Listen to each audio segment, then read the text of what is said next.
Well, welcome to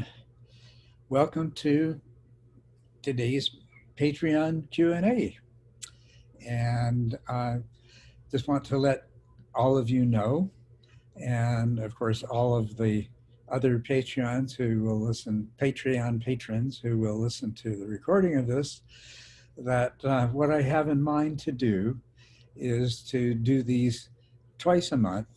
You know, I was doing two back to back, just trying to meet different people's time zone schedule and other schedules. But I've decided to doing this twice a month is something that I would enjoy and perhaps make people more satisfied with what they get for their patronage. So haven't quite decided um, when the second one of these sessions would be scheduled on a monthly basis, but we'll be doing once a month on uh, a Sunday, and we'll probably do it every other week on a Sunday at 10 a.m. And I'll be letting, this is some strange background noise.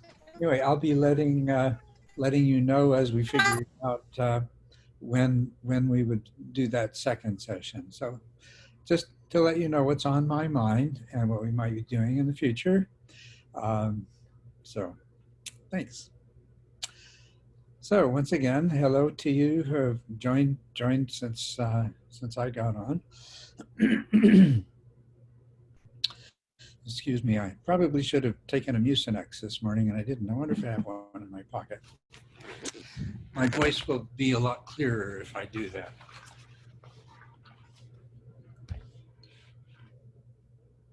It appears I don't, and I'm not going to run upstairs to get one. So, okay.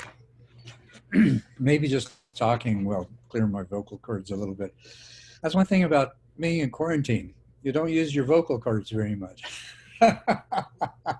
Unless you start talking to yourself, and I haven't quite reached that point yet. So may happen soon. Anyway, let's go and look at the questions that we have for today.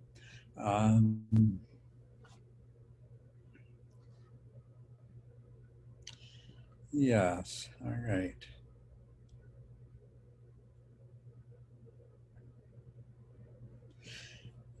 So I'm going to take them oldest to newest. And the first one is from Francois, who I believe is in Australia. And this is a time that he's not able to join us because of the time zone differences.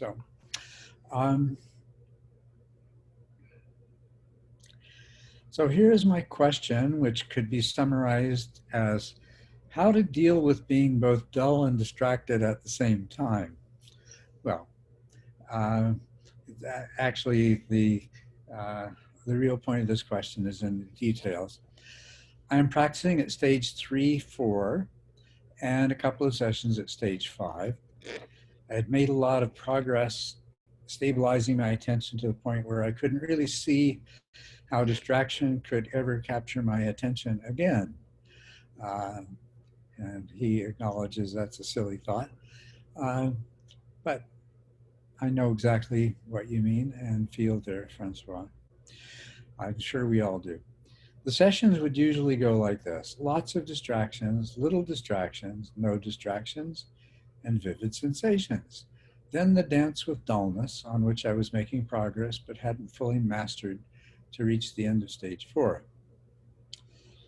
For the past month, however, the sessions don't have the same sequence, are now all the time full of distractions, like stage 2 type, where I have so little introspective awareness that there is mind wandering. Plus, it feels like there is pretty strong dullness from the very start.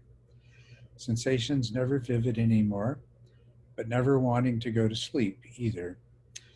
Dullness antidotes don't shake it off, including putting my hand in a bowl of icy water. Ooh, that should wake you up.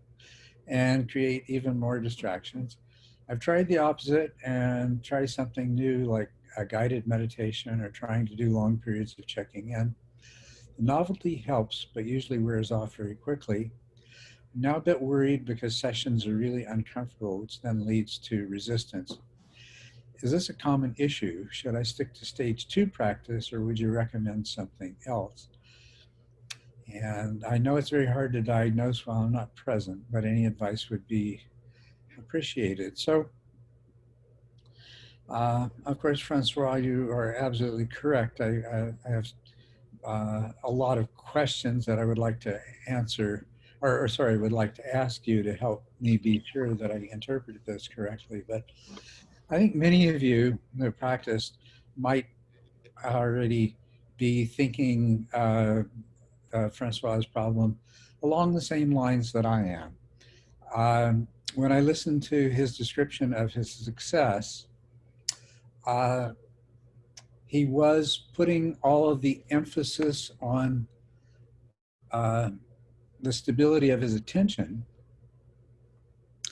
and I found he went through the stage of decreasing distractions and then enjoying some enhanced clarity of perception of the meditation object, but then progressed to a point where he was experiencing dullness from the beginning. And what I hear in a description like that, and you might recognize from your own experience, this is very similar to what happened basically for centuries. And one of the reasons a lot of Buddhists stopped meditating was because of all the emphasis on attention and the idea that things appearing in awareness in the background were distractions and were a problem and shouldn't be there.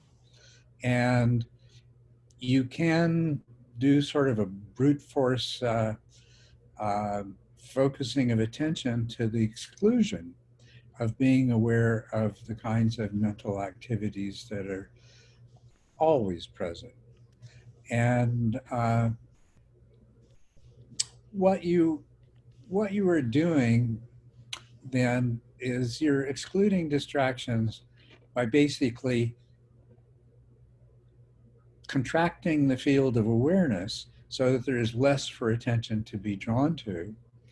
And that is, in fact, moving you more in the direction of dullness. And I've had occasion to work with people who have practiced in this way for long times, to the extent that it actually takes them months, sometimes a year or more, to overcome that training in using a kind of dullness to create a pseudo samadhi, a pseudo stability of attention. But it's always given away by the lack of awareness and the eventual onset of dullness and a predominance of dullness. And so what I would really like to do, and maybe we'll have the opportunity, is to guide Francois directly in developing the awareness aspect and learning to allow things to be present in awareness and distinguishing things being in awareness as they should be from what are truly distractions. And the definition, my definition of a distraction, is something that competes for attention with your meditation object. And something that competes very weakly for your attention is a subtle distraction, and there's no need to bother trying to make that go away until you get to the very most advanced stages. When you get up to stage 6, then you will begin to start eliminating certain kinds of subtle distractions. And then moving into 7 and 8, you will get rid of physical sensations as uh, not only as potential distractions, but even as significant components of awareness. But to misunderstand the process and to try to do this prematurely, you almost inevitably end up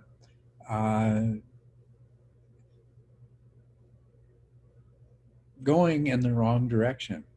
In a sense, the purpose of stabilizing attention is to develop this underused faculty of awareness. And of course, it is only by developing the faculty of awareness that you can succeed in having stable attention and still allowing all kinds of mental activity to go on in the much larger field of awareness. And so I would hope to have the idea to, or have the opportunity to work with you directly, Francois, on developing that awareness and allowing that introspective awareness to stabilize your attention while still allowing things to be in. And there is always going to be a tremendous activity going on in your mind. And as your mindfulness, as your sati, as the power of your introspective awareness increases and becomes metacognitive, you are only going to become more conscious of that degree of mental activity that is there, not less. And stability of attention is achieved through an interaction between developing these powers of awareness and allowing them to assist the mind in regulating the use of attention. And so I look forward to us having an opportunity to discuss that together, Francois. Is there any comments that any of you would like to add to what I've said, or either questions for me or further comments or suggestions for Francois's benefit, since he will be listening to this but isn't with us? I have just one thought, Culadasa. Again, for those stages, sometimes it's very easy to get hung up on the technical thing of attention and even awareness, as you were talking about, and to totally forget about trying to look for any pleasantness connected with what's going on, and meditation becomes a real slog. And it sounds like that is part of what might be happening here. And so one of the reminders is, whatever is going on, even if there are a lot of distractions, is there something pleasant anywhere that could become part of the focus of attention and or awareness, and to concentrate on that, because part of this is also about making meditation pleasant enough to actually continue doing. And it's that pleasantness that makes the object attractive, or at least is part of that process. Absolutely. Thank you very much for bringing that up. I have two hands. I think Ankur was first. Great. Thank you. That was an insightful comment from me, Elizabeth, and it brings up a lot of questions. I've been practicing for 15 years, and it really has felt like a slog. And there's been very little in the way of pleasantness, and I've made what I think objectively to be very little progress. And so, but I'm a little confused. So I'm really eager to hear you say that, and I want to learn how to do that, but I'm a little confused if, you know, I'm like somewhere in maybe 2 or 3 right now, and the object of my attention should be the sensations of the breath. And when you say focus on other feelings of pleasantness, does that mean leave the sensations of the breath? Or I mean, yeah. So I mean, I'll take a crack, and then maybe Culadasa will come in.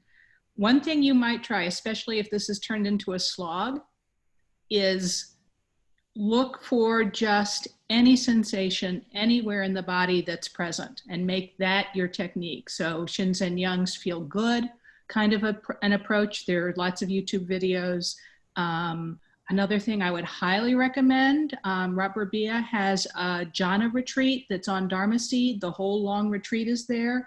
And his way of looking for his space techniques that he uses for the jhana workshop, of just looking for any sense of well-being, any sense of pleasantness, working either with the breath as an energy focus or the energy body. He's really, really emphasizing look for that feeling of feeling good or feeling pleasant. The same thing is true for Shinzen Young with the subset of his techniques about feel good or feel rest. And if you've kind of gotten into this dry, brittle version of working with the breath, then spending some time looking for the juice and the pleasure may be worthwhile to just get those skills up, because it's supposed to be that pleasantness is one of the qualities that makes it possible to actually stick on the breath. And so if that's not there, you may have to work on some skills to get that to be part of the package. And Okay. does that make sense? And Culadasa, would you? Yeah, I would add that when you start looking for them, there are many sources of satisfaction. I'd say starting with the fact, and this is something that you can do just at the beginning of your sit, you sit down, you may be going through those initial steps that I recommend, or and it's just the satisfaction that, the demands of life on your time and your energy and your attention, that you have created this opportunity just for yourself, not in a selfish way, because it's ultimately going to benefit everyone around you, but that you've just given yourself this opportunity to take a break from the constant demands and hustle and bustle in the world. Not that different than when you decide that, okay, I enough, I'm going to stop and watch a movie on Netflix and take a break, something like that. Or I'm going to go for a walk. I'm going to sit and meditate. It starts there. And then there's the little things all the way along. That there are some sensations of comfort and just, in the body. There is a satisfaction you can take just following a single breath without a distraction, or following 2 in a row, or following 3 in a row, or, it's just the sources of satisfaction are there.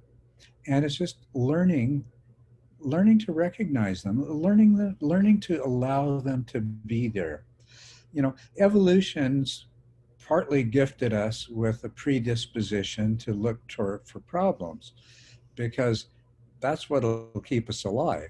But that doesn't mean life isn't full of sources of satisfaction and pleasure. And the same thing's true of meditation. We can respond to following a few breaths without a distraction with oh my God, well, it's about time, which interrupts the flow and is kind of a negative thought disguised as a positive one, rather than just, this is wonderful. This is satisfying. Let's keep on going. So, many, many ways. Yeah. Thank you. Yes, please, go ahead. Hi, everybody. It's Rachel. Sorry, my name's not on the bottom of there. I had a couple of comments. One about when we're talking to Francois about that balance between attention and awareness that we're trying to discover. I think the example that you use in the book, Culadasa, between visual focus and peripheral vision is one of those ones that it's so useful because we have it already an experience with it that we can trust. We know what the felt experience of that is. So just to do something as simple as holding up your thumb and placing your attention on that, and then understanding that you can do that and be simultaneously aware of the space and the objects in the background is a feeling of that same kind of thing that we're trying to experience. So to see what that might be like in the context of meditation, I think is really useful. And the other thing I was going to say about the pleasure is I think it can be particularly useful to be available to the feeling of pleasure in that moment where we have woken back up from mind wandering. Yes. That moment that we're lucid again. Because he talked about resistance, didn't he? And that's a form of contraction. as of awareness, and that'll show up in the body as well. And so in that moment of lucidity again, where we suddenly realize I'm present, there can be, and probably will be if we're able to be open, there's a moment of pleasure there. There's a moment of lack of contraction in the body. And in fact, you may be able to actually really, some people who have real somatic, that's their key in, can really feel that. So that might be a nice way to explore that as well. Wonderful. Thank you, Rachel. Yes, yes. And Bill has pointed out something that is very, very true. I won't bother getting into the psychophysiological aspects of why this works, but yes, you put a little smile on your face and it has an amazing effect on your mental state, and or a magical effect. I like the way you put it. It is almost like magic. You put just a little smile on your face and the whole world just makes a shift in the right direction. So yeah, thank you, Bill. Well, I hope Francois is well on his way and gets a lot from this discussion here. Did you have another thing to add, Anchor? I was getting ready to go to the next question, but if... No, well, actually, just a small thing. I had asked a question last month and I was unable to attend, but I just wanted to thank you for your response. It was very helpful. Oh, you're most welcome. Thank you.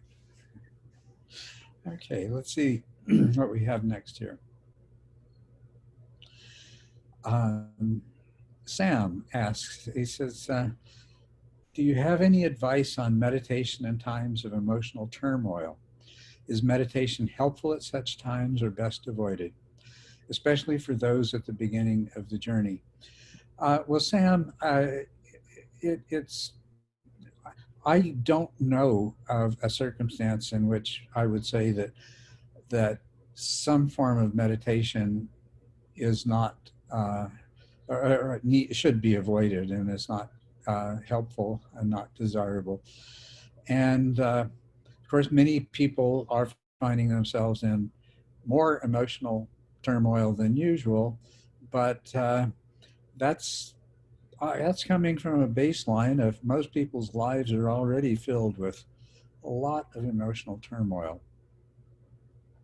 So you can expect this to be the background to your practice to a certain degree in an ongoing way. Life is full of emotional turmoil, and the practice actually is tremendously beneficial in many, many ways.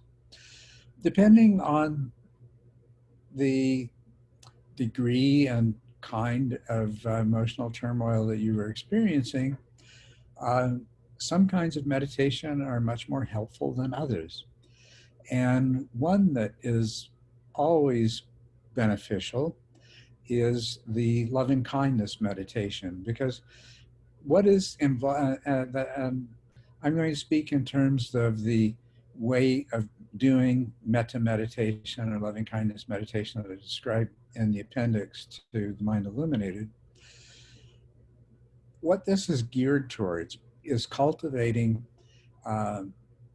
actually a series of mental states that are closely related and can ultimately become a single very powerful mental state. So doing loving kindness as a means of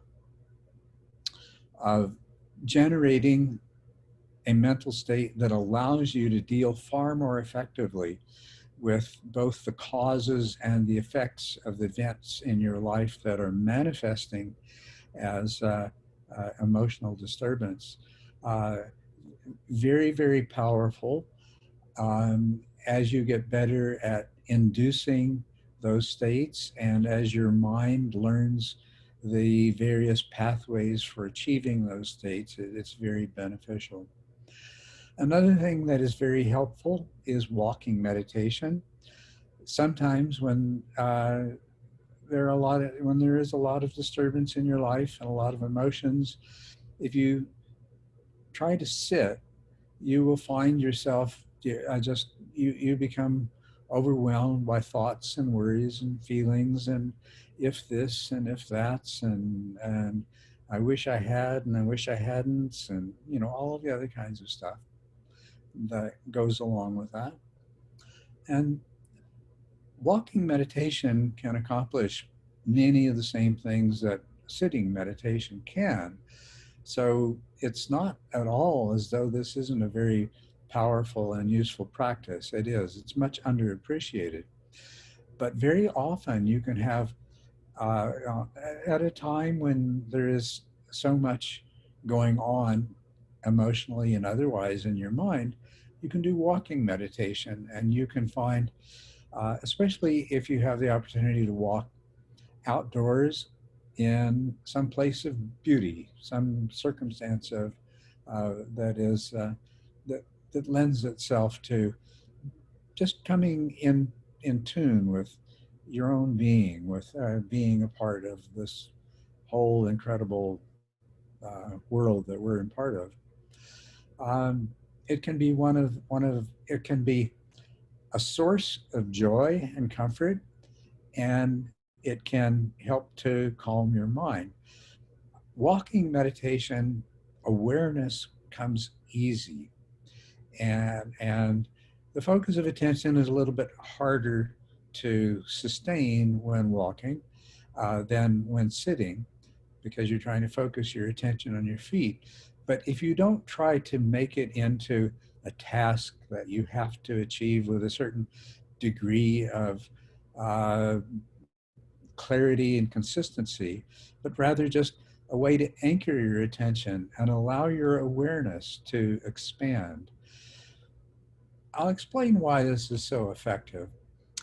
Attention is, by its nature, sort of an egocentric, biased mind function, whereas awareness is sort of other-centric or allocentric or holistic.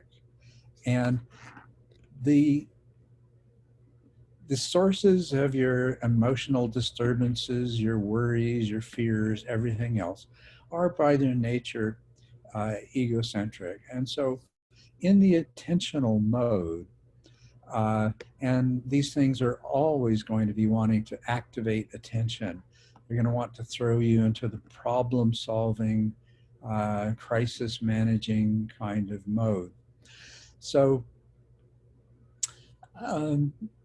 it's a time to de-emphasize that attentional faculty, not neglect it, and most especially not let it just run wild, but rather give it a place to settle that is reasonably comfortable.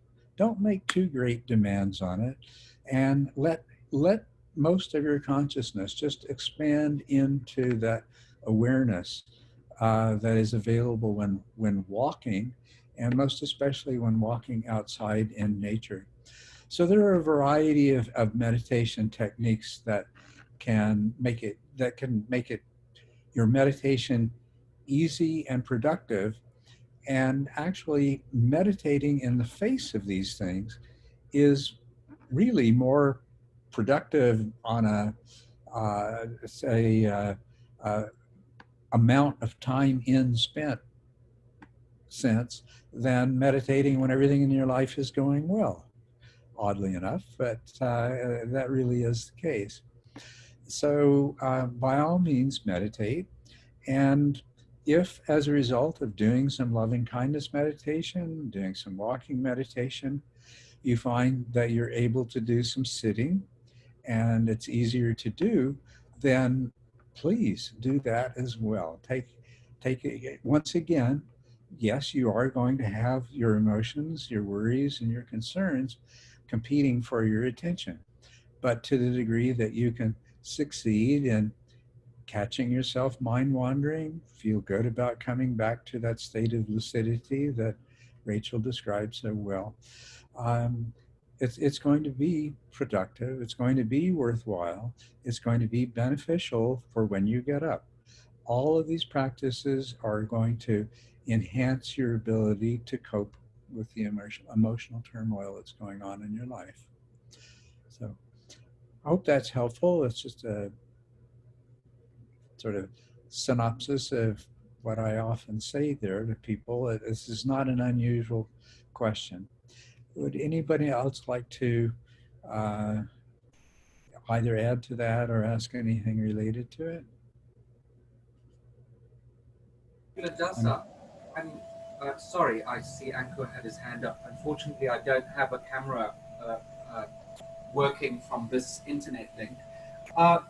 And it I just like the abstract art. Oh, yeah, that's Dali, by the way. So, of course, it's just about perfect for this discussion. And I think it ties in well with the previous question as well.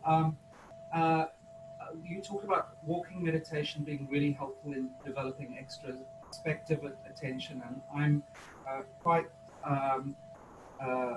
bashful, but I will admit that I did not follow your advice about learning walking meditation in the early stages, and now I'm experimenting with it and finding it a great practice because of the whole fact that it allows for your awareness to develop.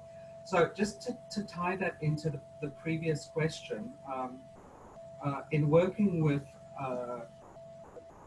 Francois or someone who's having that issue, you said you'd like to work with him one-on-one, or be able to speak about his issue with him.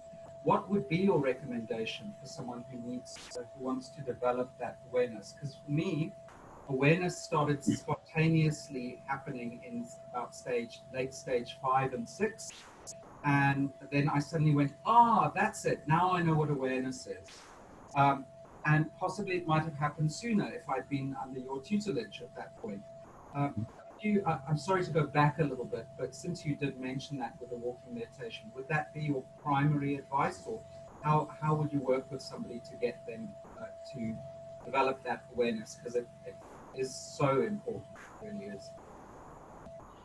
Yes, that is something that and I know, Juno, this happens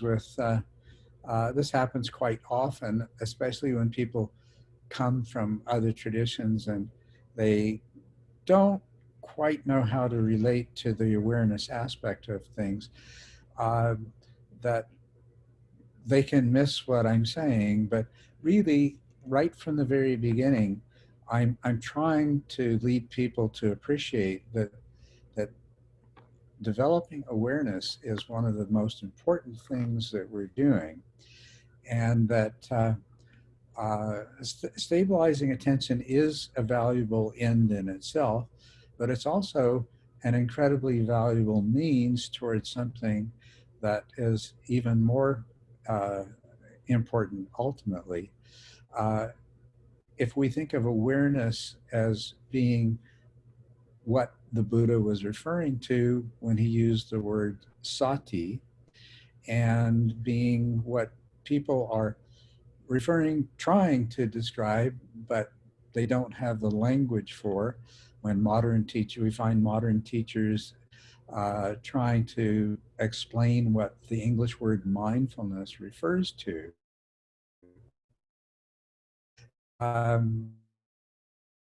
So in the stage 1 practice, that 4-step transition to the meditation object is so much more than that. It is of really learning what awareness is and coming to appreciate it sooner. And in the first interlude on awareness and attention, I do use that analogy that Rachel mentioned of peripheral vision and focal vision. And I'll just throw in a little comment right here. I actually believe, since the visual system developed long before the conscious system that serves attention and awareness, I believe that probably neurologically and functionally, it was based on that. So it is more than a simile or a similarity. I think it is indeed an analog to attention and awareness. So understanding that visual analog and then being able to recognize the similarities when doing that four-step transition that I teach in stage one, going back and rereading for someone who reaches a point where they feel like they're just not that clear exactly on awareness and its relationship to attention, going back and reading that first interlude on awareness and attention can, after you've done some practice, some pieces will fall into place that maybe didn't originally. And of course, walking meditation is just such a wonderful thing to help bring that to the fore, because you're trying to keep your attention on the sensations of the feet associated with walking, but the act of walking itself opens up your awareness, and it gives you a wonderful, wonderful opportunity to see both the mutuality and the differences between attention and awareness. So.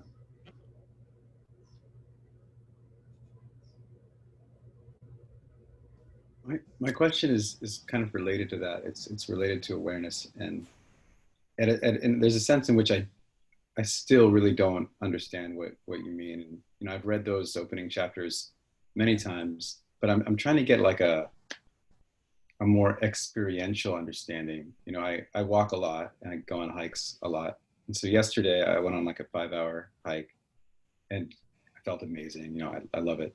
But what is, when you talk about like expanding awareness, does that correspond to just higher density of sensory perceptions of what's around me?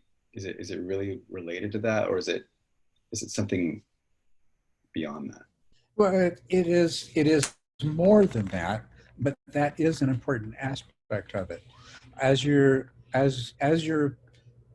capacity to sustain awareness, even while you're focusing attention, increases, then the richness of your experience in the moment expands enormously. Now, when you're going on a 5-hour hike, this is something that I have spent countless days and hours of my life doing. I've always been an outdoor person, and I'm living in a city now for the first time in 20 some odd years, and it's but on your hike, what you will notice is that there are parts of the trail that require a significant amount of attention.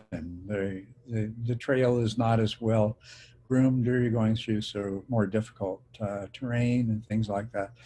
And then there are parts of the trail that are very easy and you don't have to pay much attention. Your body, the automaticity of your body can take care of getting you from point A to point B.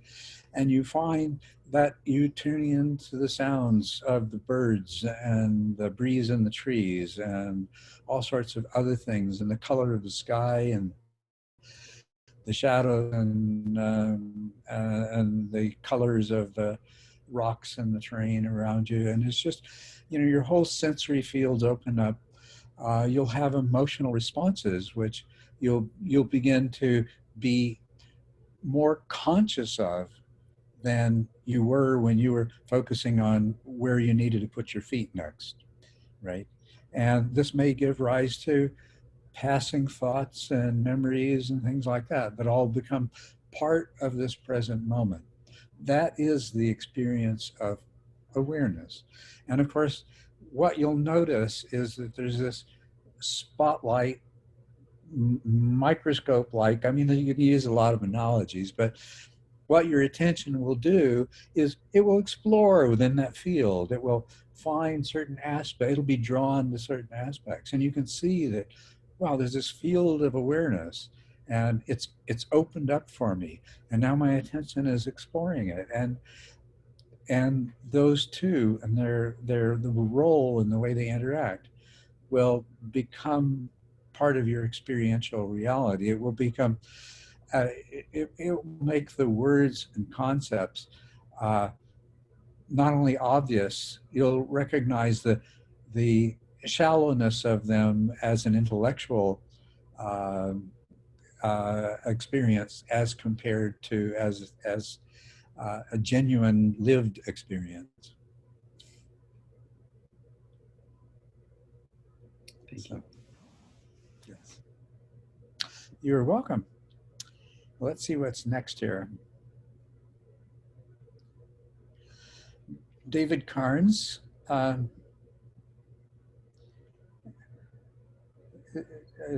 don't believe David's here, is he?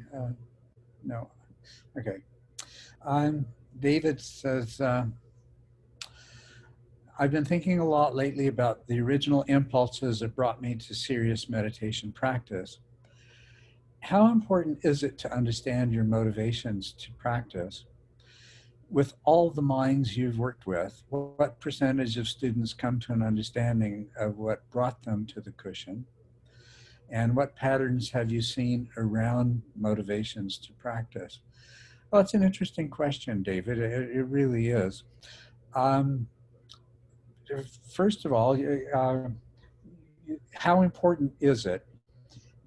Your motivations will change over time, and it is actually very important that you stay in touch with your motivations, because it is, after all, your motivation that is going to allow you to be consistent and sit down and practice on a regular basis, rather than doing other things that some parts of your mind might be much more attached to. It is your motivation that's going to allow you to relax and let go of the striving when your mind is not wanting to cooperate the way that it did yesterday and the way that you think it should. And your motivations are what is going to allow you to stick with the practice and overcome those obstacles. So it is important to know what your motivations, and that's why in that preparation for meditation, the very first thing that I suggest you do is to get in touch with your motivations at the moment. You may have had, you probably came to meditation with a mixture of different motivations, and over time they have changed, and they will continue to change. But and they are not the same every day. You may have this tremendous aspiration to become an awakened being in this lifetime that originally motivated you, but on this particular day, your real motivation is just that you've been maintaining a consistent practice, and the main reason you're sitting down is just so that you won't feel bad about having lost that. And that's all right. If you get clear on that, that doesn't keep those other more noble aspirations from assisting you in the course of your sit that day. But knowing why you're sitting and acknowledging that, it's going to bring that to the front, and it's going to help you get through whether or not those nobler aspirations arise as a part of it. So yes, it is important. Often our reasons for beginning to practice, they do change, and they're often, we'll look back at what caused us to first take up meditation, and we'll be either amused or have this sense of disappointment about ourselves or what silly ideas. It can range from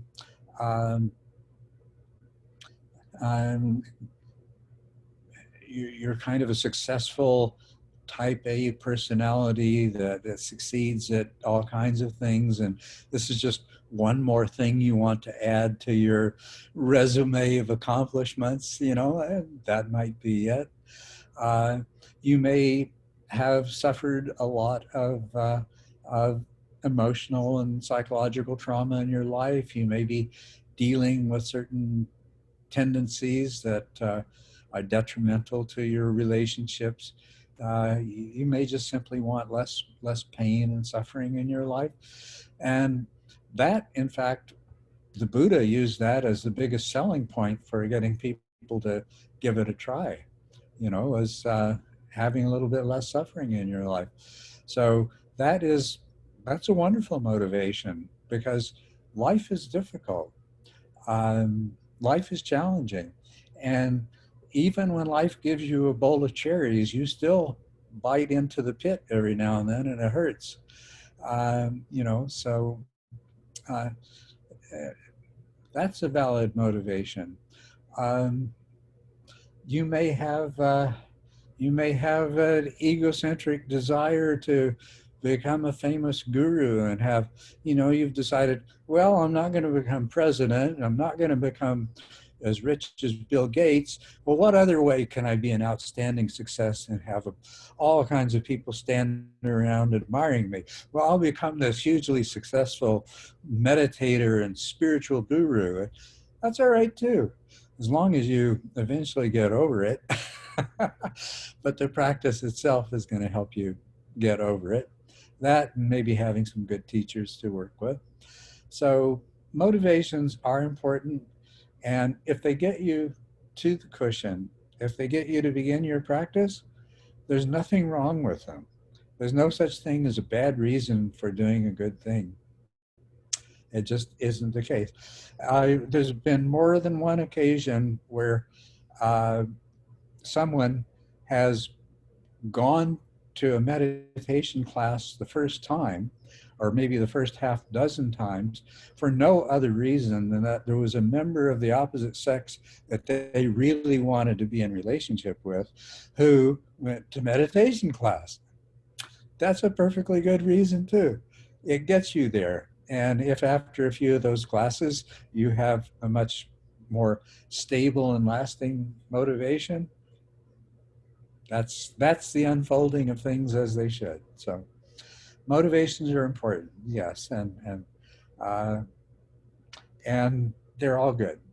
Understanding them is helpful.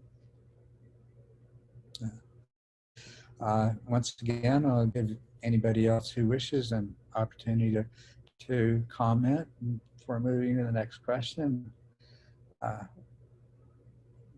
We've got a couple of people who have joined us, so I'm glad to have you.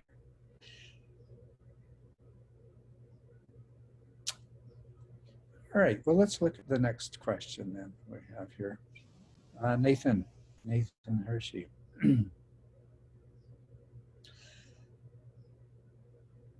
Oh, wait a minute. No, I'm skipping one. This Patrick. Oh, this is a juicy one. Probably one that we're not going to be able to get into in much depth, but a very, very important one. Patrick says, I find, he says, I was wondering if you could provide a summary of the 4 paths and what traits and behaviors distinguish them. I've heard you speak about them individually, but I'd find it useful to hear a summary of all 4. Also, I may not be able to make the live stream, but will eagerly await to a video posting to hear your answer. So let me see. I don't think you're here, are you, Patrick? It seems not. That's fine. Yes, the 4 paths, and how did you word it? The traits and behaviors that distinguish them, which is very, very good languaging on your part. And thank you for asking that question from that point of view. There's a very widespread and mistaken understanding that the achievement or attainment which are in themselves not good languaging, but the achievement or attainment of these paths have to do with experiencing transient states that can be extremely amazing or impressive and can sound descriptively like the kinds of things that, you know, the stories that you hear coming out of from people who've met great gurus in the East or wherever, and all of this kind of stuff. And they do manifest as changes, as trait changes. They are deep, profound trait changes, and they do manifest in behavior. But yes, these four paths, most of what the Buddha deals with in his teaching and in the suttas, and most of what teachers have dealt with over the century, is getting people to stream entry. And less is said, comparatively speaking, about what happens after that attainment of first path. And the designation of it as first path in itself carries an important message, that it's not as though you go from being an ordinary, unawakened, unenlightened, ignorant worldling to suddenly you are this almost supernatural super being with this incredible understanding and awakening and things like that. It too is a process. And the Buddha is the originator of describing that unfolding process as occurring as four paths, and then defining those paths in terms of 10 fetters that fall away over the course of those four paths. And this is a very powerful and effective model. If we understand it correctly, we can use it to guide us in our practice. What do you do once you have achieved that first path? Well, if you understand what the second path is about, then this will help you. And of course, hopefully you have knowledgeable and experienced teachers who have, when I say who have experienced this themselves, who can guide you in this. But the description of what is attained that marks the transition from first path to second path really holds within it a lot of the instructions of what to do on that first path. Likewise with the second path, third path, and the fourth path. And the other thing that I'd like to say before I really begin answering the specifics of your question is, you'll notice that the fourth path is described as a path. There are four paths. There's not three paths and a destination. And if comparatively less has been said about the four paths than the process leading to first path, then as much as the Buddha said about the path that constitutes the fourth path was to say, what I've taught you is like the dirt under my fingernails compared to the forest, the earth that this forest is growing in, and indeed the entire earth. And on another occasion, he compared it to this handful of leaves as compared to the leaves in the forest. Now, I'm sure that he gave considerable instruction on fourth path to those people who were at a stage where this would benefit them. But that has not come down to us, except in the commentaries and except in later teachers. And one of the things that I have noticed is that it's dealt with much more in the Mahayana schools than it has been in the Theravada. But nevertheless, there's much more that could and should be said by that. And unfortunately, there was a misunderstanding following the Buddha's passing that has kept a lot of that hidden where it should not be. The Buddha instructed his monks, this is part of the Vinaya, and in the Vinaya, all of these things came up, these rules of conduct for the monks came up because of something that somebody did that was inappropriate, and he wanted to teach the monks not to do that. So he gave the instruction that one should never speak about their meditative or spiritual accomplishments in order to serve their own benefits, to gain something by it, to receive acclaim, or to or for some sort of material benefit. And when he died, the Buddha told those that were present with him at Kusinara, he said, when I pass, I would like you to dispense with all the lesser rules.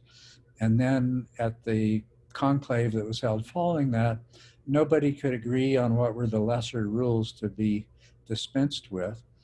And so this one was retained, and it was not only retained, it became distorted to take the form that you never speak about your meditative and most especially things like path attainments and things like that with anyone except your teacher. And so of all the people who have successfully followed the Buddha's path, very few have ever shared very much of what this is like with the rest of us. And that's something that I hope to see change. But anyway, back to the four paths. And the Buddha defined them in terms of 10 fetters that fall away. Now, the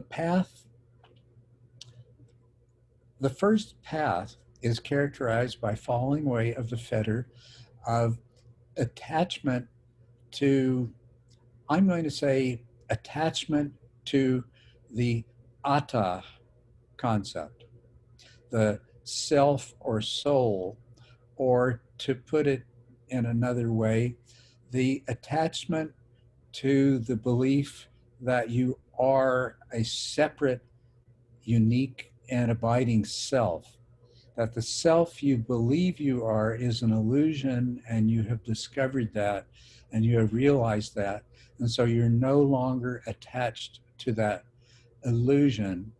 You can see that your mind, that your what we refer to as ego, or the ego is, and the idea of who I am. You know, if you were trying to describe yourself, write down a list of what makes you you, you'd come up with all these attributes, and you'd see that, well, to the assemblage of them into this self that we become attached to is kind of an illusory process. It's the experiential realization that the whole self notion is an illusion created by the mind, and that this feeling of being a separate self doesn't go away, but you no longer, it has become somewhat, I like to use the word transparent, in the sense that you can see through it, and although it feels real, there's part of you that always knows that it isn't. So that's the first fetter that falls away. Another one that falls away is belief in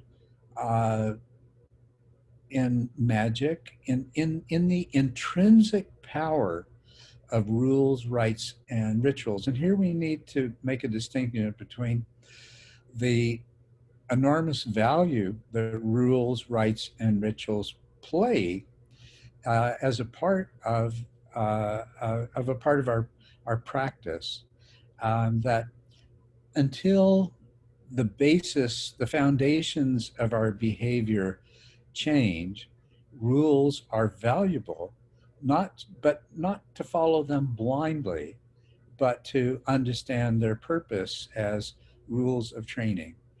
Rites and rituals are valuable because they use the predispositions of our human minds to very powerfully reinforce certain tendencies which will guide us in the direction that we want to go, towards being awakened, towards seeing things more as they really are, towards a deeper understanding of who we are. And so they operate at sort of an unconscious primal level. So rites and rituals are valuable, but they have no intrinsic power of their own. They cannot magically transform you. They cannot magically change anything. The fetter that falls away is essentially the belief that anything can happen other than through causes and conditions.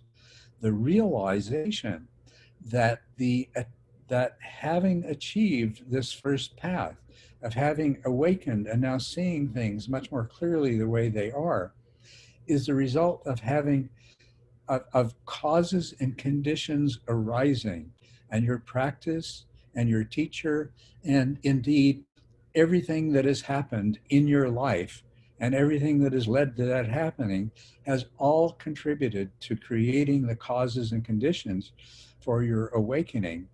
And that not only is this first stage of awakening due to causes and conditions in an interconnected reality, but that your future progress is as well. And so there falls away the belief that there is anything outside of causes and conditions, that what seems like it may be magic is just something that we're not yet at a place to understand the role of causes and conditions. So that's the second fetter that falls away. The third fetter that falls away is doubt about the Dharma. Now, I've talked to people that say, I really love Buddhism, but there's one thing that just holds me back, because I see so much value in other teaching other than the Buddhas. So they misunderstand the falling away of doubt in the Dharma as being the falling away of doubt that the Buddha's teaching is the one and only way to know truth, to know things as they really are, to awakening.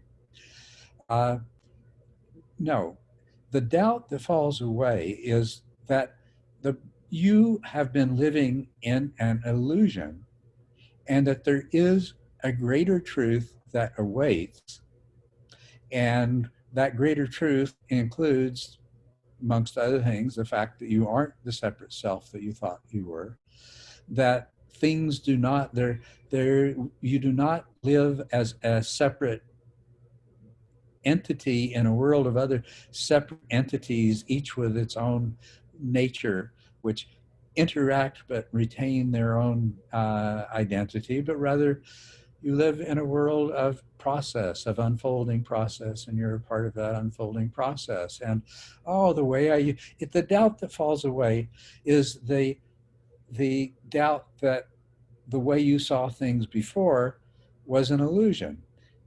The Buddha said, you're living in an illusion. You're deluded. You're ignorant. And I'm trying to guide you to see things as they really are. That's the terms that he used, to see things as they really are. That's the doubt that falls away. And it falls away because you've experienced it. You say, wow, now I can see things more like they really are. Yeah, I really was deluded. No wonder I was suffering so much. No wonder I had so many problems.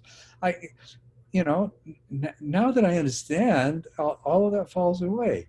Yes, I was deluded, and I'm still deluded about a lot of things. There's still a lot more to learn. There's still further to go. That is the falling away of doubt, the fetter of doubt.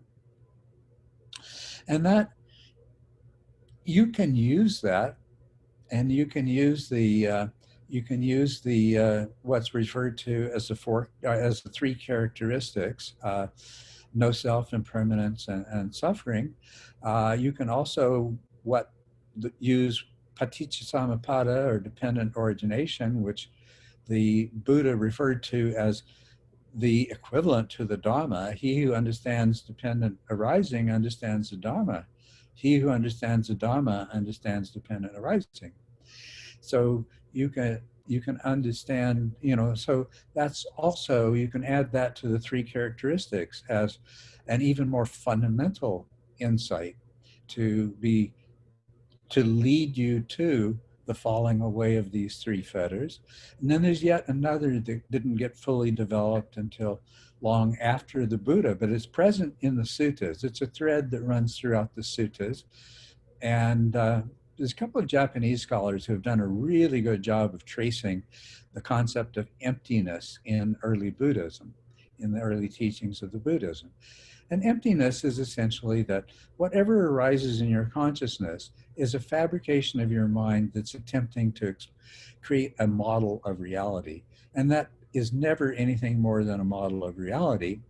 And it is more conditioned by the predispositions that your mind has developed and the attachments that your mind has acquired based on your experience than it is the reality that lies beyond your sense organs.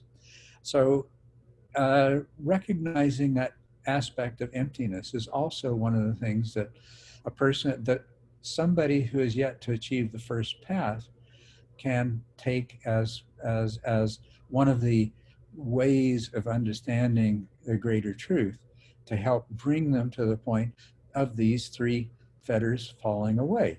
The doubt that the fetter of doubt is essentially the product of the realization to some degree or another of the emptiness of all dhammas, of all mental formations. And that's the other meaning of the word Dhamma or Dharma, is mental formations. What arises in your mind is a Dharma. So the falling away of doubt about dharmas is a falling away of doubt about the illusoriness of dharmas in that sense, as well as a falling away of the doubt about the truth that the Dharma is saying you're living in illusion, and that there is a greater reality, the understanding of which is going to improve your life and your relationship with the rest of the world. Now, the second path, the completion of the second path is the falling away of desire and aversion, of craving, of thirst towards or away from things of the sense realm, or what we might refer to as the 8 worldly dharmas: pleasure and pain, loss and gain, fame, disrepute, praise, blame. These are the things that we crave, and the 4 positive ones we crave, and the 4 negative ones we crave to avoid, escape from, destroy the causes of, etc. And the second path is about overcoming craving for things of the sense realm. So this actually, if that's the work of the second path, and I'm on the first path, then what do I need to do to be able to achieve that? Well, in the Four Noble Truths, which by the time the Pali Canon was written down, it became the Buddha's first teaching. Historically, probably not, but that doesn't matter. The Four Noble Truths, which say that life is full of suffering. Some is inevitable, some is avoidable. The avoidable suffering is due to craving, and craving is due to self-clinging. Okay? And so, if to do the work of first path so that I can begin the work of second path, the falling away of craving for things of the sense realm, that means the work of the first path is to truly understand the second noble truth, to truly understand the nature of craving and the nature of self-clinging that gives rise to it, so that I can be prepared to do the work of second path. Great, this is good. And there are practices that are directed towards that specifically.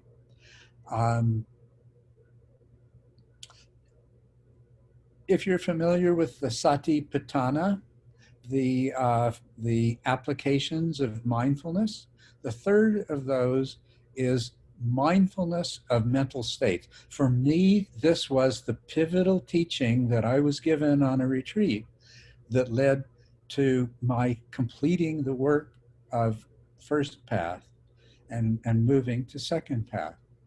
I was, my teacher, it was a month-long retreat, and my teacher, she was a wonderful woman. She just retired from teaching, unfortunately, but at her age, I can understand. But she had followed the progress of my practice, and then she said, I want you to practice the third Satipatthana. I want you to meditate on mental states. And I did that.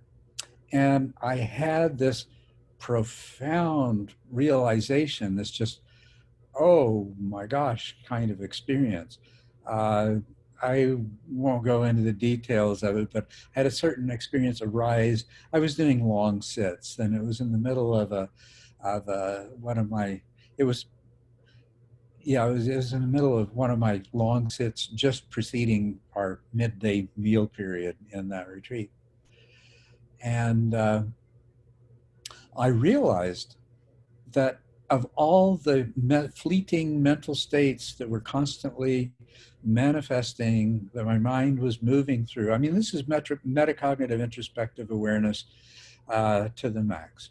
This is the sati patthana to mental states. I'm observing them, and I'm observing them from the perspective of the second satipatthana, which I'd already practiced, which is the Vedana, the pleasant, unpleasant, or neutral quality. And I was already acutely attuned to the Vedana that was present. And I could see all of a sudden it just fell into place that the only truly satisfactory mental states that my mind experienced were those that were the only ones that were truly characterized by the Vedana of sukha, were those that were completely free of craving.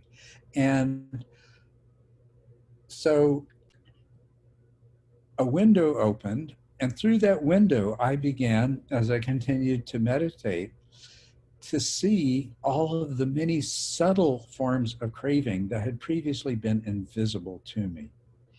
Not only that, I could see something that I might refer to as the craving for craving, that actually craving brings a certain pleasure to it. And when I realized that, a lot of things that I had experienced myself and that I see in the world made sense. Why do people deliberately put themselves into situations of craving for something they don't have? Because that craving produces its own sukha as well as dukkha. It's an interesting mixture of dukkha and sukha. Why do people actually prefer pain sometimes to boredom, to no stimulus? Or why do people actually make, I had already recognized things enough that I began to respond to people like saying, okay, if being miserable makes you happy, go ahead. I won't try to change that. When you get tired of it, I'll be here to help you get past it. But, as long as being miserable makes you happy, I realize it's a waste of my time to try to do anything about it. Well, now I understood why that was. now I could see that. I could see all the subtle forms of craving. And I had arrived at the insight into the nature of suffering that was the gateway to second path, because now craving could arise and I recognized who it was. My experience was that the Buddha described as Mara, I see you, I know you, you can no longer fool me. Craving, I see you, I know you, you will no longer deceive me. And so I commenced on the work of second path, which allowed me to come to that place where I could recognize the arising of craving in all of its different manifestations. I could focus my mindfulness on it. And through the light of the wisdom that I had acquired, the deepening insight into the characteristic of suffering and its nature and its relationship to craving. And of course, part of that was a recognition of the role that self-clinging plays in the arising of craving. And I could also understand, I learned to understand as a part of second path, why we sometimes seek dukkha, because dukkha reinforces our sense of self.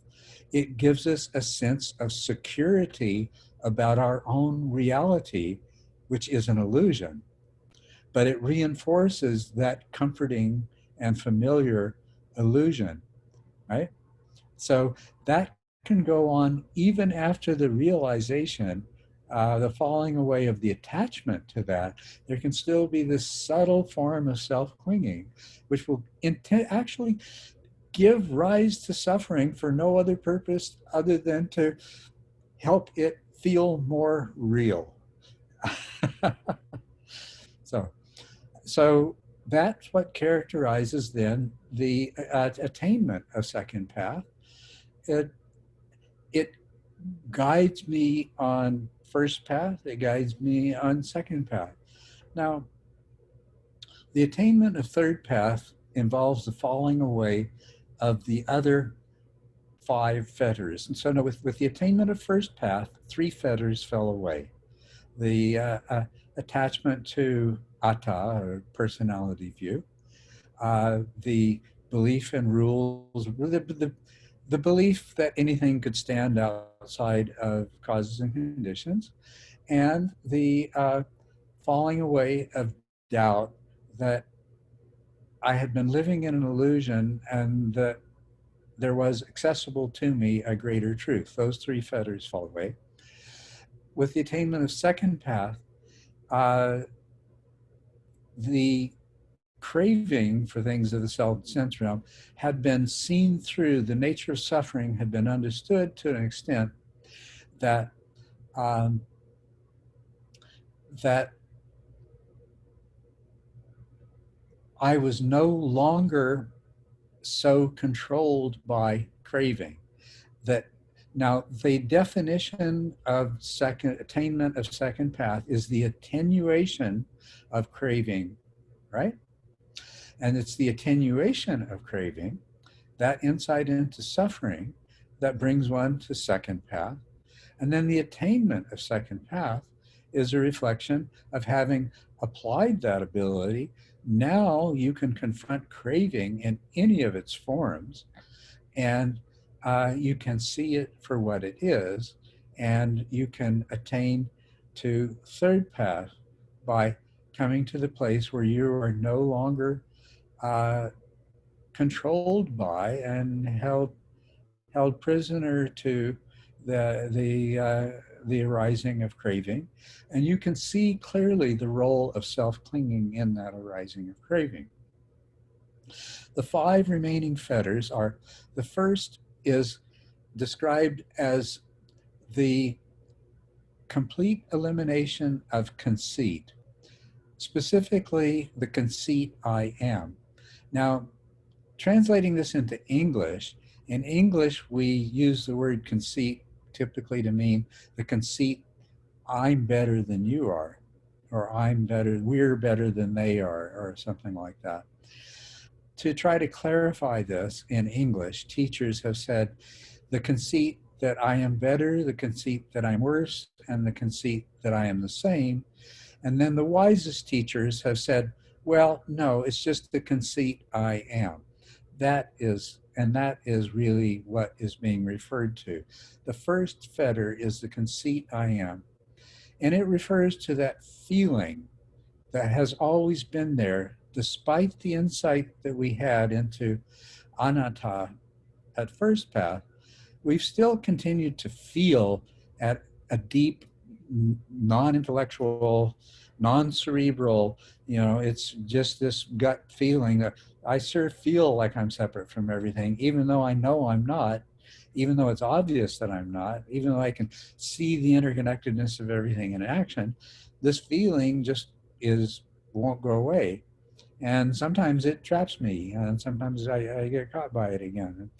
That's part of what I was working on in that self-clinging that was still there. It was arising out of that in second path. And of course, it was quite present in first path when I was still blind, not only to it, but the subtle forms of craving that were arising, all the forms of craving that were arising in response to it. That fetter falls away. There's no longer that feeling of being separate. The second thing that falls away, well, no, the second and third, they're a pair, and they're in opposition to each other. The second and third fetters can be described, they're described in two ways. And one way I find very appropriate to the first part of third path, and that is the craving for form and the craving for formless. The craving to dwell in the form realm and the craving to dwell in the formless realms. And then later on, that takes on a different flavor and becomes craving for being versus craving for non-being. And I think you can probably see that these are not really different, but they're rather that being versus non-being are actually the truer and more accurate descriptions of what we can experience earlier as form and formless. Now, the appeal of the form realm is that having overcome craving, we can enjoy thoroughly the Vedana of pleasantness. And we can allow the Vedana of unpleasantness to just flow over us like water off a duck's back, because we don't generate that infamous second arrow of suffering in response to the pain that is an inevitable part of our lives. The trouble with the form realm is that we're too wise to be satisfied, and it produces its dukkha as well. Because we are too wise, we realize that we are not separate from all of these other beings and all of these other sufferings. Now, the one who suffers may be an illusion, may not be real, but the suffering is real nonetheless. And so while we can enjoy a sort of blissful kind of how wonderful it is to be alive in this magnificent world we live in, and I am relatively immune to the stones and arrows of life, I cannot forget that this is a realm filled with suffering, and that all those with whom I interact are subject to that suffering. And so to retreat to the formless realm, then rises the craving for a formless realm. We've gone beyond that. We've left all of that behind. But then that too becomes unsatisfactory. It becomes an escape. And the wonderful thing that it will give rise to, and that we see was fully developed in the Mahayana. Like I say, the Mahayana spent a lot more time dealing with these higher things than the Theravada did. And the bodhisattva ideal, and the idea of the bodhisattva is that from the formless perspective, one can see the value of returning to the form realm with the goal of removing this suffering, of playing, not being able to just remove all of the suffering in the form realm, but returning to the form realm as a bodhisattva and devoting oneself to helping to bring others to this point where they're free of suffering and they're only left with the inevitable pain of existence. You see? So this is wonderful. And then as a bodhisattva, of course, I'm not going to get into this, but for those of you who are familiar with there is the dilemma of the bodhisattva. Does the bodhisattva become a Buddha and therefore become more effective? Or does the bodhisattva wait and be the last to cross the bridge into freedom of suffering so that no one is left behind? Does the bodhisattva go before and lead? Does the bodhisattva wait and make sure there's no stragglers? Does the bodhisattva go with? Anyway, that's one of the wonderful things that comes out of this. But the form it takes ultimately is an existential tension between being and non-being. And so those are the seventh and eighth fetters that will be overcome with the attainment of fourth path. The resolution of form and formless, and the resolution of being and non-being. Then the ninth fetter is usually referred to in English as a restlessness, but I would say it is the inevitable, it is the dukkha of third path. It is that existential angst that arises from the tension between that manifested originally as a form and formless, and for which the bodhisattva path appeared to be an escape. But ultimately it becomes the existential tension of being and non-being. And this is spoken of quite beautifully well in many of the Western existential philosophers, this particular existential tension between being and non-being. And that, I would say that the best English and Western way of describing and understanding the ninth fetter that falls away with the attainment of fourth path, and that is the work of third path, which involves the resolution of the seventh and eighth. The fetter that falls away is this dukkha, this existential angst. As a result, these are all linked. When the conceit I am falls away, then so does the craving for being and non-being fall away. There is nothing to be or non-be. There falls away then the ninth fetter, which is the angst that is this dukkha that arises out of that. The 10th fetter that falls away is just simply described as the final ignorance.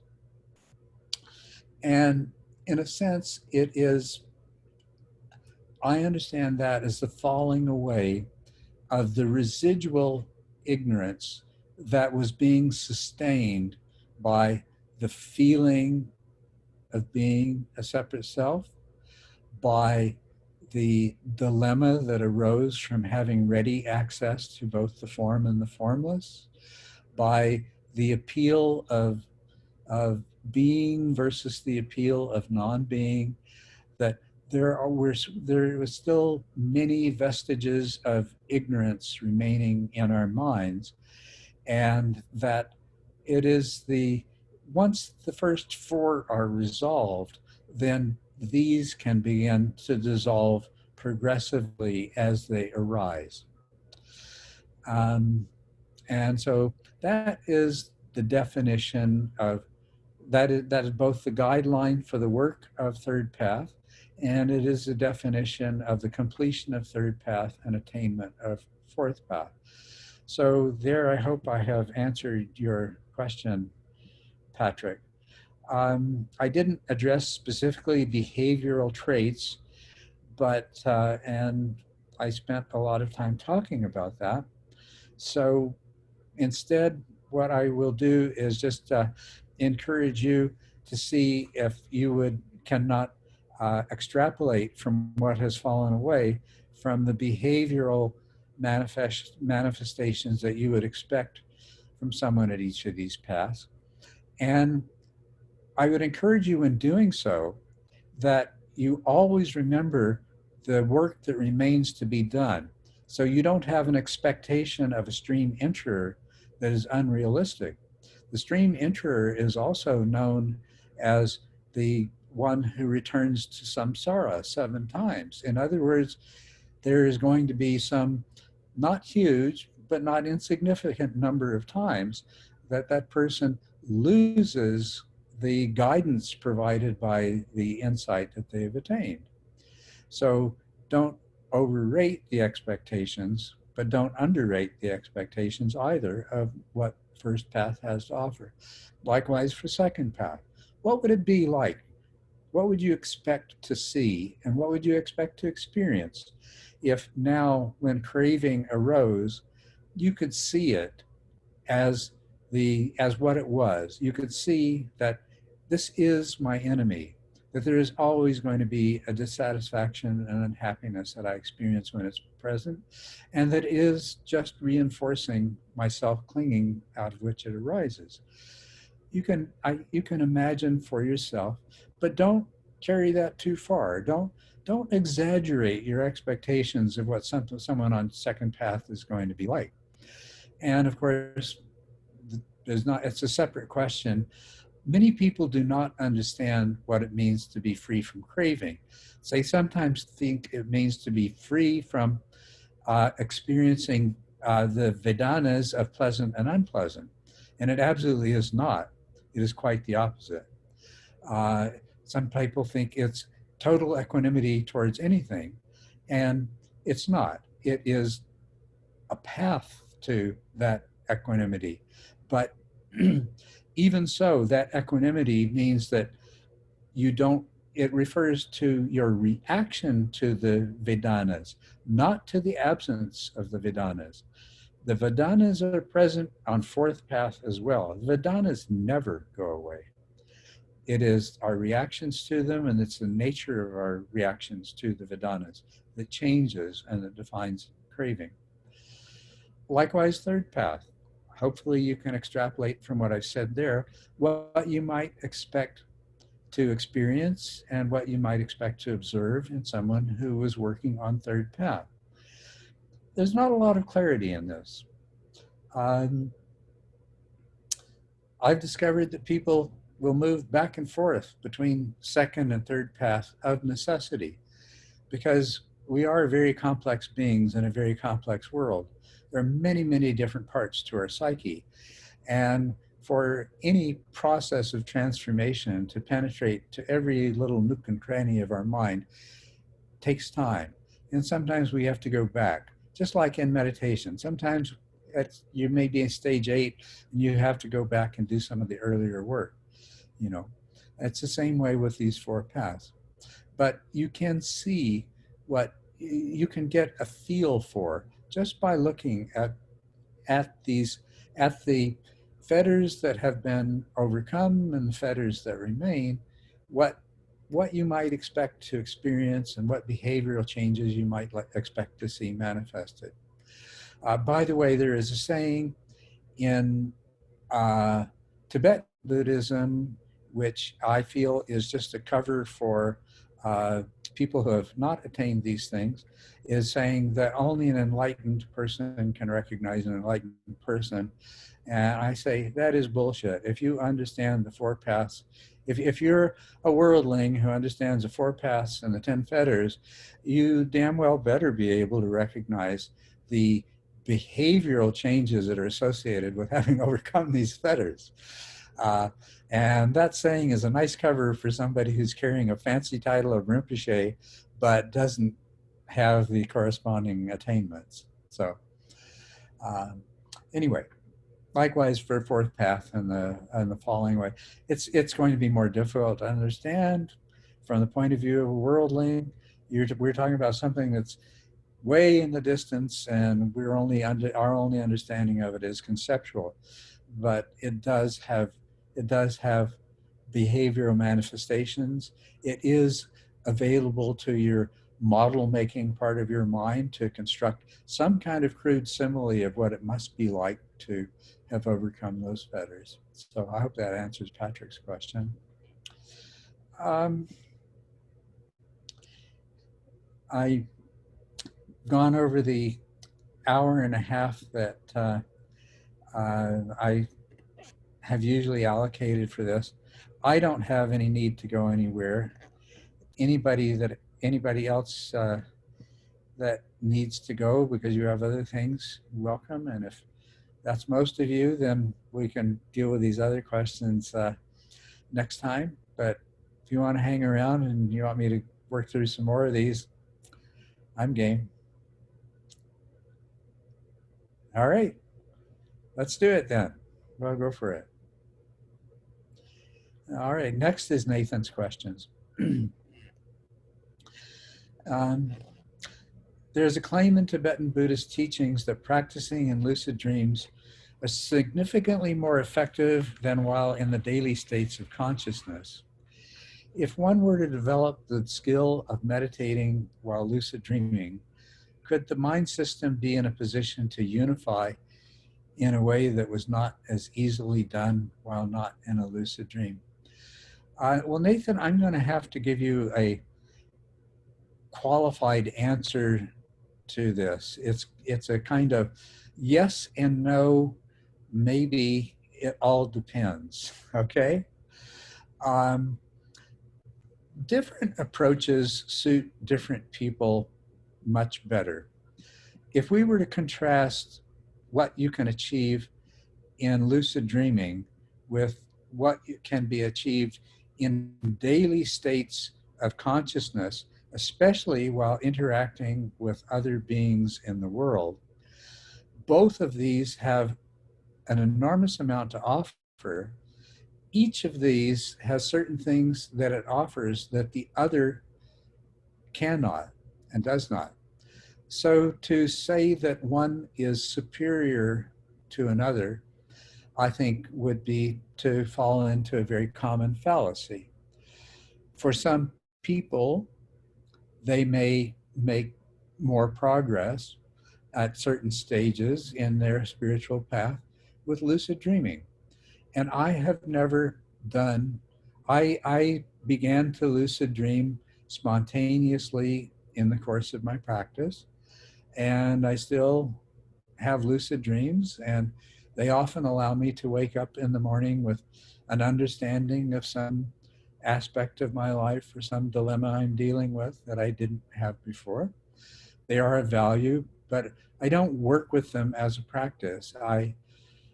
I've only had time to do so much in my life, and I've only had so many teachers, and I've never had a teacher to guide me, and I've never had time to read the books and try to teach myself to do practices associated with sleep yoga.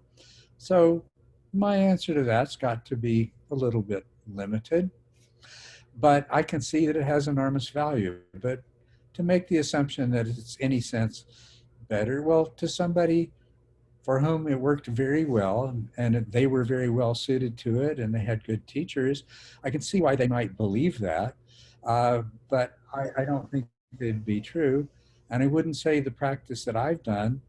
I'd say if you look at the appendix on the mindful review, it's a guideline to learning to practice mindfulness in your daily life.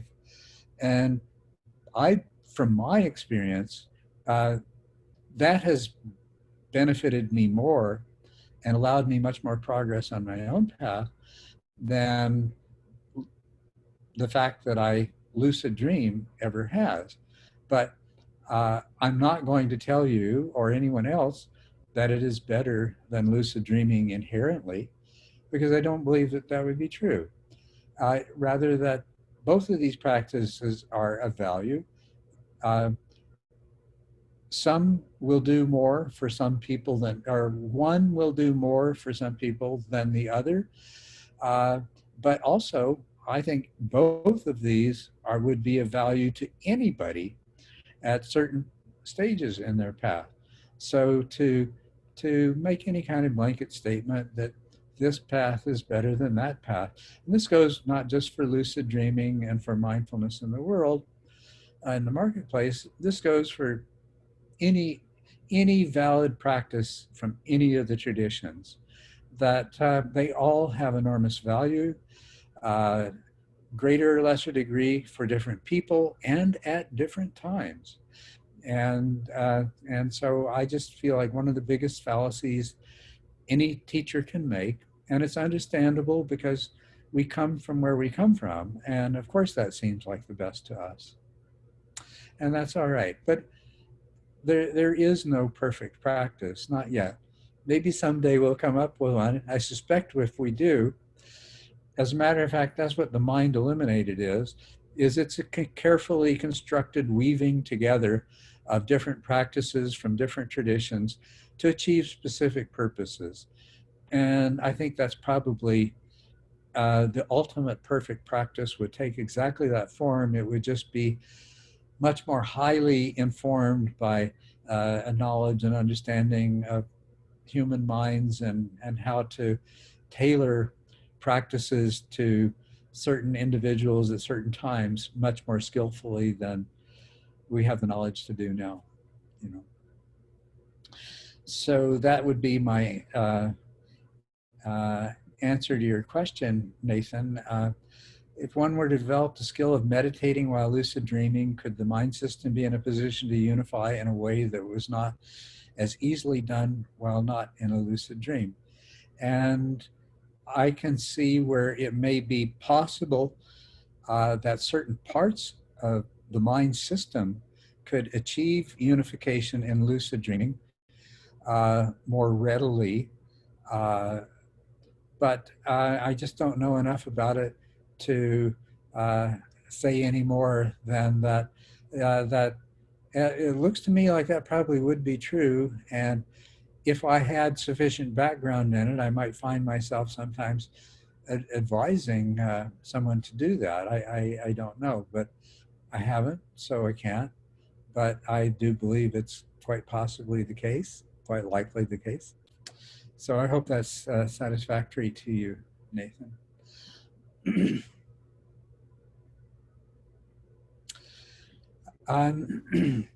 There's a couple of questions remaining, but I just would like to do what I was doing earlier and didn't do after the last question, so I'll do it now with regard to both. Is there anything any of you would like to ask or add in response to what I said? Yes, please, Andrew. Well, I had a question actually about the very helpful path model that you described, and specifically one very specific behavioral or experiential manifestation. And as one works through insights and has maybe incomplete realization of them, and the self thins and starts to sort of become absent sometimes, at least in my experience, fear can become a significant challenge. Yes. And what I'm finding is that with the fear comes the very strong conviction that one is a separate self and that self is in danger in some way. Yeah. So I was wondering how fear looks as you start to move into stream entry and the different paths. Is that no longer possible that you would believe? I guess what I'm saying is if you fully see through the self and realize that it's not a separate entity, I wouldn't think the fear could really be there, although I know there's some oscillation even with some of these realizations. That's a wonderful question. It's a very, very good question. And I think fear is maybe the perfect emotion to discuss it in terms of, but it does apply to other emotions as well. The transformations that we bring about through our practice and through our spiritual development, through our understandings and realizations, happen at a certain level in the nervous system. Things that don't change. For example, there's so much that happens in the spinal cord and brainstem. There is a large category of living organisms whose nervous system consists of little more than the spinal cord and the brain system and the brain stem. And that is actually where the sense of self originates from.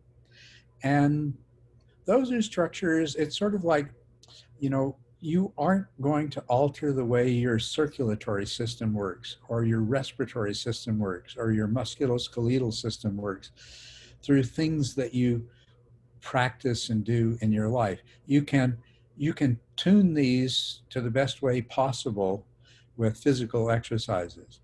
And you can coordinate the higher conscious functions of your mind with these lower parts of your nervous system through your training and everything. But they're hardwired in a way that, we talk about neural plasticity. There is a limit to how far that plasticity extends, okay? We can use drugs and physical interventions to alter the behavior of those systems, but they just don't lend themselves to the kinds of changes that we're talking about. It's like you could replace somebody's skeleton with titanium bones, but anyway, you get my point there. So let's take fear. Fear, the next level up from the brainstem. The brainstem, let me tell you about where the sense of self.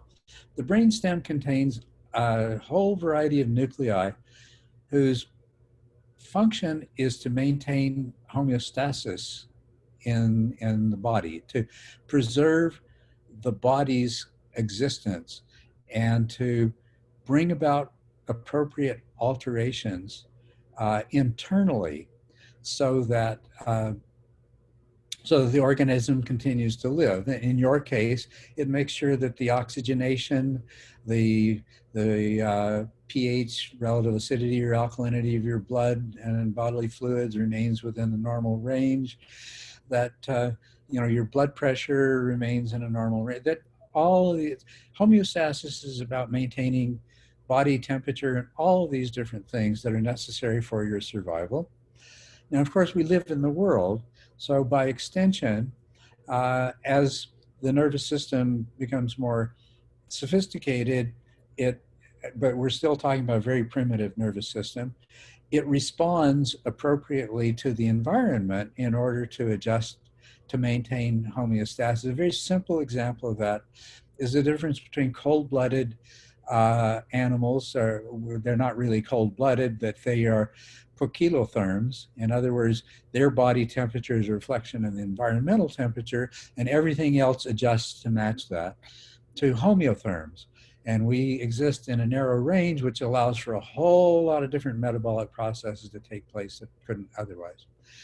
And so now, instead of body temperature being at the mercy of the environment, we're capable of behaviors to alter body temperature, right?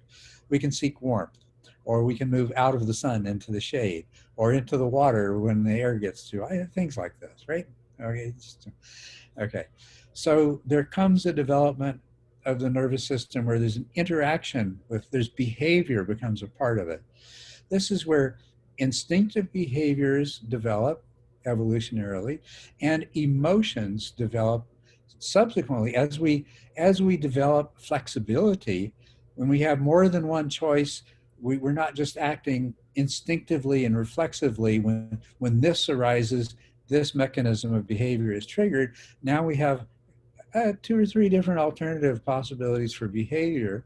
Well, emotions develop to help us discern which might be the better of these. So and the emotions provide the feedback to whether we're doing the right thing.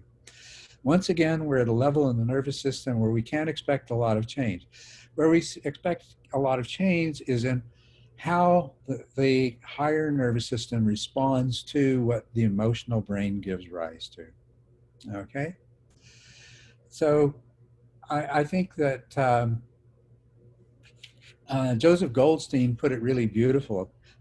Our emotions don't change. It's our relationship to our emotions that change. Now, even in people, it was quite independently of spiritual training. One of the things that's very common in this world is that people can learn to shut off their emotions. I spent much of my early life in that state, unfortunately, where everybody around me knew what I was feeling, but I didn't, because I blocked conscious awareness of my own emotions. This kind of dissociation that I learned when I was young. And it's pretty common. And I think men do it more than women, because, let's admit it, there's a lot of macho cultures in which it's encouraged that, you're not, hey, bro, what are you, some kind of a pussy? You shouldn't be feeling that. So you teach yourself not to, right? So what can change is our relationship. The emotions will always be there. Fear will be there. Fear will manifest in your body first, and you're not going to change that. It's because that's where it was originally. It was preparing the body for fight, flight, freeze, whatever was appropriate. And it's still going to do that. Your heart rate's going to accelerate. Your systolic pressure is going to increase. Your ventilation is going to saturate your blood with oxygen. Your rate of filtration of fluids in your kidneys is going to shut down. All of these changes are going to take place that are going to prepare your body for action. Maybe a sudden release of the bowels, because you can fight or flight or flee more effectively with empty bowels than full bowels, right? Yeah, just all this kind of stuff. That's still going to happen. That's not going to change. What is going to change is what you do in how you experience those emotions. Now, we experience our emotions through identity. We train ourselves, and I encourage people to train themselves in stage 4 when emotions begin to arise in meditation, to look at them objectively rather than identify with them. That when the thought arises, I am, fill in the blank, angry, afraid, instead of I am afraid, fear is arising. Now, this is a much more accurate description of what's happening. Fear is arising. Fear may interfere with my cognitive processes. Okay. I may not know that unless I've developed some metacognitive introspective awareness. If I've developed metacognitive introspective awareness, I can look at my own mind and say, oh, this fear that's arising is interfering. I can't think as clearly. Oh, well, maybe I'd better be careful about what I say and do, because I'm not coming from a place where my more refined faculties are working at their best, right? So our relationship to the fear can change. We don't need to be overwhelmed by it, but we're still going to be subject to it. Our hand may tremble, our heart may race, and we may have trouble thinking in certain logical ways that we normally do. We can work with that. The more clearly we recognize what is really happening, and I know this well, because this is the work that I am doing on a daily basis. I am in situations that bring up emotions that I haven't seen for years, right? And they're coming up, and I'm saying, "Ooh, okay, so that's what this is doing to me. What can I do about this?" Because, what just happened, I messed up in what just happened. And I messed up because it brought up some emotions that I never learned to deal with. But I can see where the problem is now, which is an advantage I never had before. It doesn't mean the problem goes away, but it means I'm in a position to work with it. And so that's what I'm doing. So yeah, you will get better and better and better at working with fear. And it'll be there. It'll be a part of you, just as, pain always will be. Somebody, a rock falls on your foot, it's always going to hurt. It's what you do about it, how you respond mentally, emotionally, and everything else. Things are, you're probably going to be less likely to experience fear over time as you deal with those parts of your mind system which act as triggers for fear. If a tiger, jaws agape, is leaping at you, you're probably never going to reach a point where fear doesn't arise. If you have a history of not being able to deal with aggressive people and having fear arise whenever you're confronted with aggression, parts of your mind system can change so that that doesn't happen anymore. So a lot of things can happen as a result of your spiritual growth, as a result of becoming a wiser and more awakened and being who perceives the reality of, I mean, your whole life is unfolding in your head. It's just a story your mind creates. And just knowing that means, well, then if I can get in touch with the mechanisms by which this story is created, it doesn't have to happen this way every time, right? Does that answer your question? Yeah, it's really helpful. I mean, you mentioned the rock falling on your foot. I guess the part of it that seemed controllable was if it falls on your foot, you feel the pain, you say, I better go to the hospital. But if you are then met with this cascade of, oh man, I'll never walk again, I'm going to have to get a new job, this, that, the other, that's sort of how the cascade works with fear for me, Right. like Yeah. maybe this time it's going to be unmanageable, and what's going to happen later, and is it getting worse, and yada, yada, yada. Yeah. So those So things then, seem like they're subject to directly working with, and also maybe falling away a little bit more as the paths proceed. And that's an important part of wisdom, is learning to understand that pain has a purpose, and having the sense to go to the hospital. Because I went through a period where, after I had overcome the second arrow of pain, I had, as it turns out, 3 complete blockages in my small intestine for a week, which endangered my life. And I just let the pain be there. It was sure inconvenient that I couldn't sleep for a week, and that there were a lot of things I couldn't do. But finally, I mean, I wasn't very wise. Now I'm wise enough that, hey, when there's pain, it means something. Let me evaluate it and see what I should do about it. But I had to learn that. And I learned it the hard way, so even pain, but fear, anger, all of these things, So we bring those practices of disidentification and deeper understanding at any point in the path to these forms of suffering, and that's the creative work of kind of being with that. Some things are never going to change. You're always going to have to eat. You're always going to have to breathe. You're eventually going to die. And that's when you're going to stop eating and breathing. Thank you.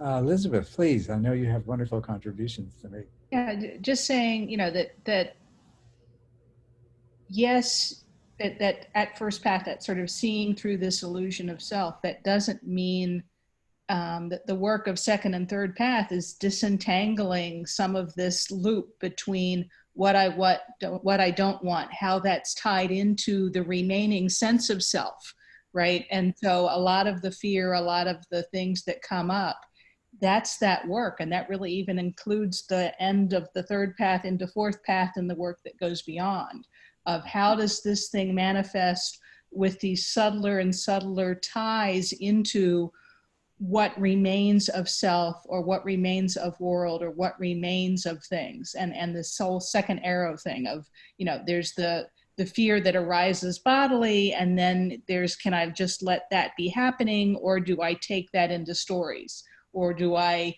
think I shouldn't be feeling that anymore? So that's the story, right? So part of it is, as you start figuring out pieces of this and working with it over and over, so you get to that, oh, Mara, I recognize you. I've played this game enough that I see this one now, right? And so it's then seeing that in different contexts of, I recognized it here. Oh, when this thing is coming up over here, oh, this is sort of like this same situation. I wonder if this is what I'm doing. And it's sort of letting that expand so you can disentangle more and more of the stuff that comes up, so it no longer captures you as well or as much. Thanks, Elizabeth. That's great. Beautifully well put. Thank you. Yeah. I don't think in words, so I ramble a lot in order to get my message across. And I always love it when somebody comes along who can take my rambling, disjointed things and put them together in a nice, succinct summary. Thank you. That was beautiful, and you not only summarized, but you added to what I said in an important way. So thank you. Well, I think that's enough for me for today. But like I say, I'm hoping to give you an announcement not only of another one of these sessions in approximately 2 weeks, but maybe an ongoing schedule of biweekly discussions. And I'll still appreciate receiving written questions from people, but I can see that there's a tremendous scope for making at least this be at least partly a kind of AMA session. You know, you just ask me anything. And of course, that means I'm going to have to act as kind of a moderator and say, well, you know, maybe that question really doesn't belong in this session. Okay. Anyway, thank you. I have enjoyed this very much. I hope you have. It's been beneficial. And I do very much look forward to next time with you. So thank you. Thank you. Thank Bye. you. It's great to see you. Bye.